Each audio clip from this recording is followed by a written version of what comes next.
En 1991, plusieurs plongeurs français exploraient les côtes de la Méditerranée. Alors qu'ils plongeaient à environ 30 mètres sous l'eau, ils aperçurent soudainement l'entrée d'une grotte sur une paroi rocheuse sous-marine. L'entrée était d'abord très étroite, permettant à peine le passage d'une personne. Cependant, après avoir pris leur courage à deux mains et traversé un long et étroit tunnel sous-marin, ils débouchèrent sur une vaste salle souterraine remplie d'air. À la faible lumière de leurs lampes, ils explorèrent les parois de la grotte. Et là, ils furent stupéfaits.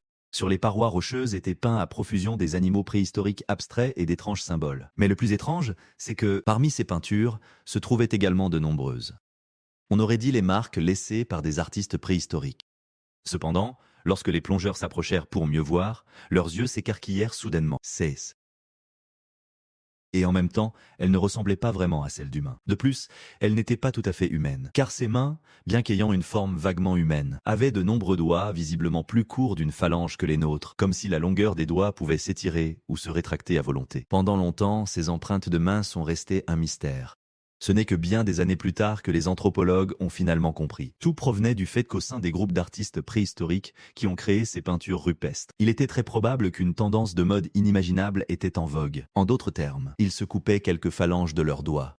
Et ce n'était pas seulement une particularité des peuples anciens autour de la Méditerranée. Avec de plus en plus de découvertes de ce genre, les gens ont commencé à réaliser que des modes aussi extrêmes que l'auto-amputation des doigts, à l'époque préhistorique, ont même été populaires dans le monde entier. Alors, pourquoi ?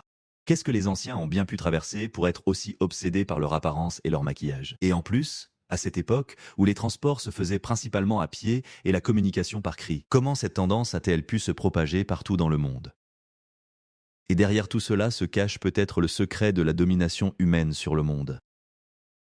D'après les archives archéologiques actuelles, il est possible que déjà il y a 500 000 à 300 000 ans, nos ancêtres africains avaient déjà commencé à s'occuper de leur apparence. À cette époque, cette terre africaine bouillonnait de génie.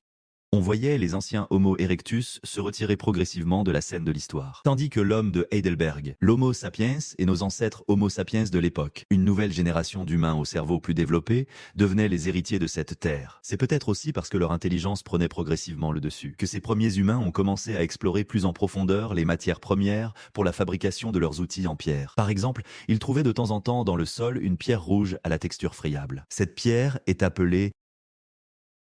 D'un point de vue chimique, cette pierre est en fait un type d'hématite. Bien sûr, à cette époque, les outils en fer étaient loin d'être inventés. Seulement, bien que l'ocre n'ait pas révélé de secrets technologiques à ces anciens humains, cela a accidentellement éveillé en eux une fibre artistique insoupçonnée. Ils ont découvert que cette pierre agissait comme de la craie. Sur des surfaces rugueuses, elle pouvait tracer des lignes d'un rouge éclatant ou d'un jaune vif. Il faut savoir que le rouge est le signe des fruits mûrs. Cet amour pour cette couleur est tout simplement gravé dans notre ADN de primate. C'est ainsi que nos ancêtres sont tombés irrémédiablement amoureux de la peinture à l'ocre. Cette chose s'est produite comme une évidence. Après tout, même aujourd'hui, les jeunes Homo sapiens, dont l'intelligence n'égale pas encore celle de ces anciens humains, une fois qu'ils touchent un crayon de couleur, surtout un rouge, leur instinct s'éveillait instantanément. Comme des chiens foulachés et le barbouilleront sur toutes les surfaces à portée de vue, sur les livres, sur les tables, sur les murs, sur papa. Ils réalisent presque immédiatement que la surface de notre peau est tout simplement une toile parfaite. Et nos ancêtres d'il y a 3 à 500 000 ans pensaient la même chose. C'est ainsi que la peinture corporelle a fait son entrée en scène. Pour faciliter l'application de peinture sur le corps, certains Homo sapiens ingénieux allaient même jusqu'à moudre l'ocre en poudre et la transformaient en des bâtonnets de peinture ressemblant à du rouge à lèvres. Comme il n'y avait pas partout des minéraux adaptés comme pigments, ils pouvaient même marcher plus de 150 km pour apporter de l'ocre. Comme quoi, Si les matières premières étaient obtenues sans compter les efforts, le processus de fabrication ne pouvait certainement pas être négligé pour fabriquer de meilleurs bâtonnets de peinture. Ils n'hésitaient même pas à utiliser de précieuses graisses animales et de la moelle osseuse comme liant. C'est bien la preuve que... Et, avec les progrès des techniques de peinture corporelle, nos ancêtres ont également extrait des minéraux aux couleurs plus vives. Par exemple, ils ont découvert un type de minerai de manganèse pour en faire un pigment noir. Et, avec les échanges et les migrations des premiers humains à travers l'Afro-Eurasie, ce style artistique de peinture corporelle rouge et noire s'est répandu dans le monde entier. Jusqu'à aujourd'hui, certaines communautés indigènes de la forêt amazonienne, comme les Kayapos du Brésil, continuent de se parer de peintures corporelles rouges et noires à l'image de nos ancêtres, dans leur culture. Le noir représente généralement la répression et est appliqué principalement au centre du corps, tandis que le rouge symbolise la vitalité et est souvent étalé sur la tête. le visage et les membres. Ces deux couleurs combinées rappellent l'harmonie du yin et du yang dont nous parlons, reflétant ainsi l'ordre du monde spirituel. Peut-être que dans les communautés humaines de cette époque, la peinture corporelle était aussi une expression de pensée intérieure. De ce point de vue, l'expression de la personnalité par la coloration des cheveux et le maquillage aujourd'hui, ou l'utilisation de masques faciaux au théâtre pour définir les personnages. Tout cela s'inscrit dans la même lignée. Pendant ce temps, dans les régions froides en dehors de l'Afrique, il n'était pas très pratique d'exposer de grandes surfaces de peau. Par conséquent, les premiers humains locaux ont projeté cette quête spirituelle sur nos vêtements. Par exemple, les Néandertaliens et les Homo sapiens d'Eurasie, il y a 40 à 50 000 ans, à partir des aiguilles en os et autres outils de confection qu'ils ont laissés. On a découvert des traces de pigments minéraux comme l'ocre, ce qui prouve que les fashionistas de l'époque coloraient déjà leurs vêtements. En même temps, ils avaient appris à percer et à colorer des coquillages pour en faire des colliers et autres parures. Étant donné que la plupart des zones de vie des premiers humains étaient en fait très éloignées des côtes à cette époque, ces coquillages devaient être des produits de luxe de l'époque. Il est fort probable que les populations de l'intérieur les aient échangés contre une grande quantité de biens. Ah, il faut bien avouer que des dizaines de milliers d'années se sont écoulées. Et les vêtements et bijoux de marque continuent de vider nos portefeuilles.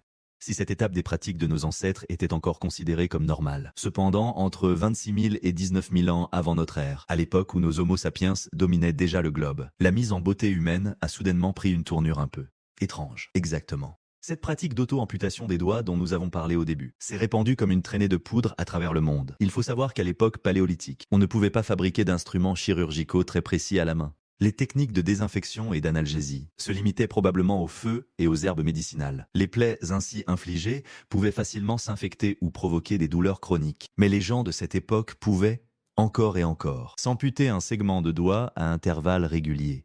Et après cela, il y a environ 10 000 ans, une autre parure plutôt brutale et soudainement devenue à la mode. Il s'agit des labrets. Ça n'a l'air de rien, n'est-ce pas? Certaines personnes modernes ne portent-elles pas aussi des labrets? Mais il faut considérer que c'était encore la transition entre le paléolithique et le néolithique. L'humanité n'était pas encore capable de fabriquer des clous fins au sens moderne du terme. Ces prétendus labrets étaient tous des objets en bois très grossiers. Pour insérer cette chose autour de la bouche, il fallait d'abord percer un grand trou dans la peau. Non seulement cela, la partie du labret insérée dans la bouche devait avoir une extrémité évasée, afin de le maintenir en place. Les labrets de l'époque n'avaient pas de pièces séparées comme aujourd'hui. Il fallait donc faire passer de force cette extrémité élargie à travers la peau. Le plus important, c'est que de tels labrets, on devait en placer plusieurs le long de la bouche. Ah, rien que d'y penser, ça donne des frissons. Et le plus crucial, c'est qu'il ne fallait pas croire que tout était fini une fois posé. Une extrémité de labret aussi imposante, logée à vie dans la bouche, frottée constamment contre les dents. Le résultat, telle une goutte d'eau creusant la pierre, était une érosion progressive de l'émail dentaire, exposant la cavité pulpaire et les nerfs dentaires, ce qui entraînait des douleurs à vie. Alors, à ce moment-là, il y a plus de 20 000 ans. Qu'est-ce que nos Homo sapiens ont bien pu traverser pour soudainement commencer à s'auto-mutiler collectivement? Ce n'est quand même pas qu'ils sont tombés sur des chuchotis indécents de vieux dieux de l'espace-temps, n'est-ce pas? Je plaisante, bien sûr. Ce que nos ancêtres ont rencontré à l'époque n'était évidemment pas aussi doux et bienveillant. En fait, à partir d'il y a plus de 20 000 ans, le climat terrestre a subi des changements drastiques. Plusieurs vagues de refroidissement intense se sont succédées,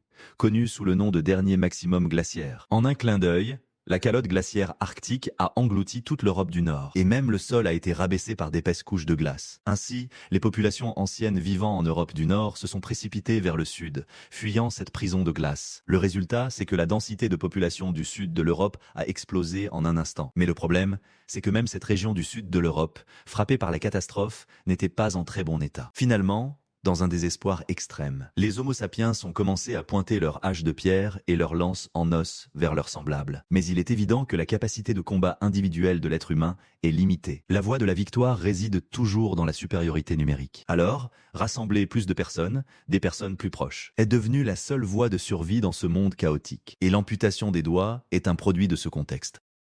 Si l'on regarde les traditions culturelles des rares groupes ethniques qui conservent encore cette coutume préhistorique aujourd'hui, comme les Dani d'Indonésie, dans leurs tribus, chaque fois qu'un proche décède, les membres de la tribu s'amputent un morceau de doigt. Ce n'est pas seulement une expression de deuil, mais aussi une déclaration répétée à un coût énorme de son appartenance à ce collectif. Il est évident que cette douleur atroce a apporté une victoire incontestable. Ainsi, avec les expéditions et les migrations constantes de ces groupes, ainsi que l'imitation des tribus environnantes, la mode de l'amputation des doigts s'est répandue à une vitesse incroyable partout dans le monde. Normalement, une fois que cette série d'hivers rigoureux s'est progressivement estompée et que les ressources de survie ne sont plus rares, cette mode cruelle aurait dû disparaître dans le long fleuve de l'histoire. n'est-ce pas? Comment est-ce possible, nous, les Homo sapiens, avons cette habitude, si ça marche, on l'utilise jusqu'à l'épuisement. Après la fin de la période glaciaire, la population a rapidement augmenté. Par exemple, la population européenne a quintuplé par rapport à avant le pic de la période glaciaire. Mais le problème, c'est que les humains qui ont survécu avaient tous déjà goûté aux avantages du collectif. Par conséquent, la plupart d'entre eux ne se séparaient plus aussi facilement qu'avant. Au lieu de cela, avec l'amélioration de la productivité, ils ont continué à former des super tribus avec de plus en plus de monde et des territoires de plus en plus vastes. Mais, quand la population augmente, la difficulté de gestion monte en flèche, sans parler des petites tribus d'antan, où tout le monde se connaissait et où les affaires étaient gérées par les plus respectés. Mais maintenant, des centaines, voire des milliers de personnes vivent ensemble. Non seulement les problèmes se sont multipliés à l'infini, mais surtout, tout le monde ne se connaît pas forcément. Alors, en cas de problème, à qui s'adresser? C'est ainsi que un système de gestion hiérarchisé a naturellement émergé. Dans un tel système, il faut que tout le monde sache au premier coup d'œil qui est le PDG et qui est le RH. N'est-ce pas? Ainsi, les individus de différents rangs et même de différentes divisions du travail devaient s'habiller selon des règles strictes pour marquer leur statut social. Même la façon de manger et de dormir devait être codifiée. C'est très conforme au rite des zoos, et c'est la braie dont nous parlions tout à l'heure. D'une certaine manière, ils peuvent être considérés comme les marques de l'époque. Celui qui pouvait porter une telle série de fardeaux. Il était évident qu'il pouvait manger très raffiné à chaque repas, et n'avait pas besoin de travailler de ses propres mains.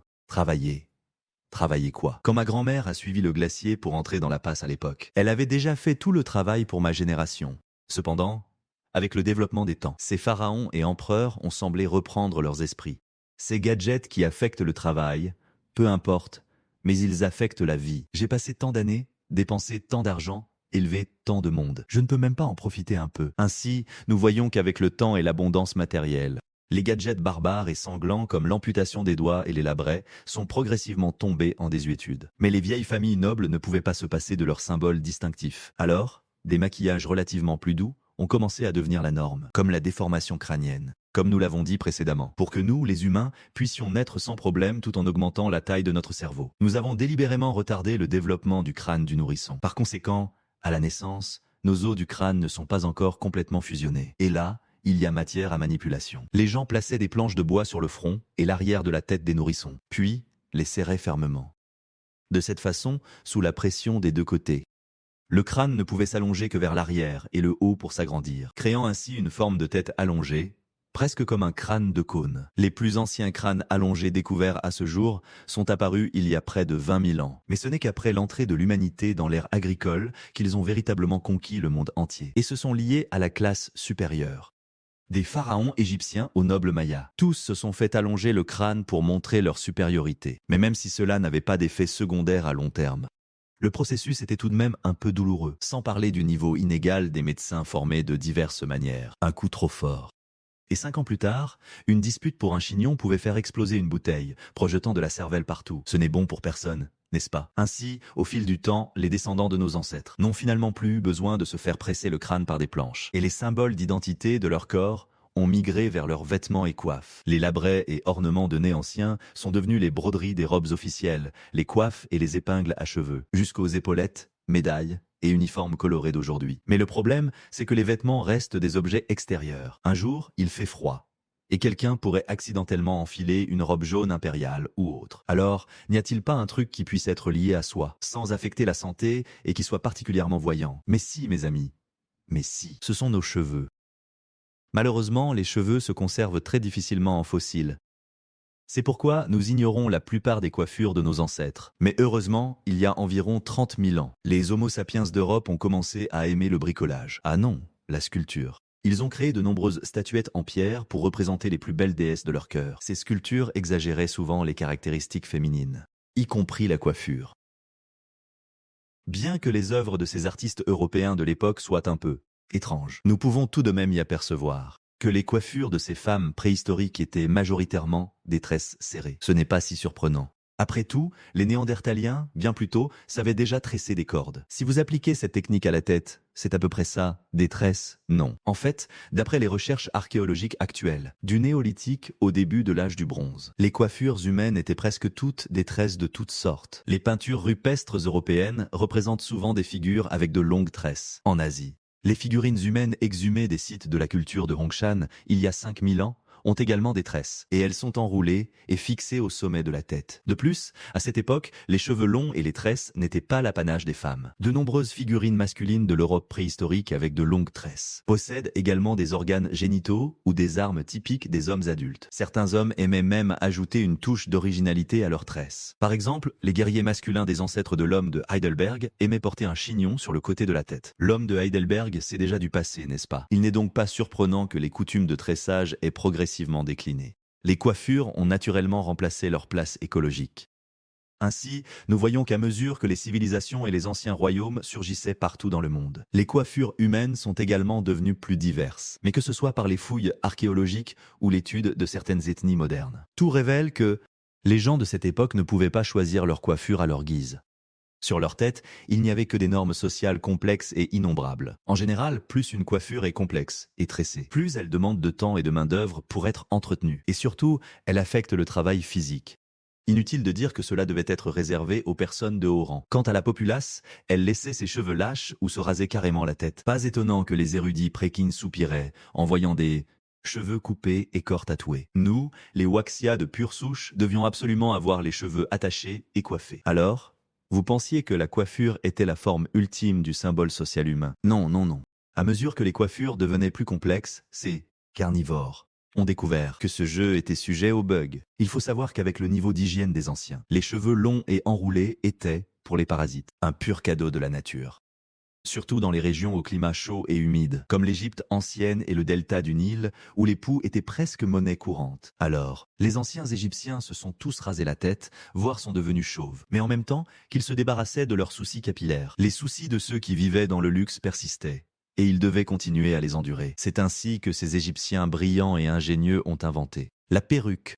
Avec cet accessoire amovible qui symbolisait leur statut, la vie était bien plus confortable. Pas étonnant que ces nobles Égyptiens n'oubliaient pas d'être enterrés avec leurs perruques, même après leur mort. De ce point de vue, les perruques poudrées, portées par les messieurs européens de l'époque moderne, peuvent être considérées comme un vestige d'un style ancien. Et les inventions des coiffeurs Tony de l'Égypte ancienne ne s'arrêtent pas là.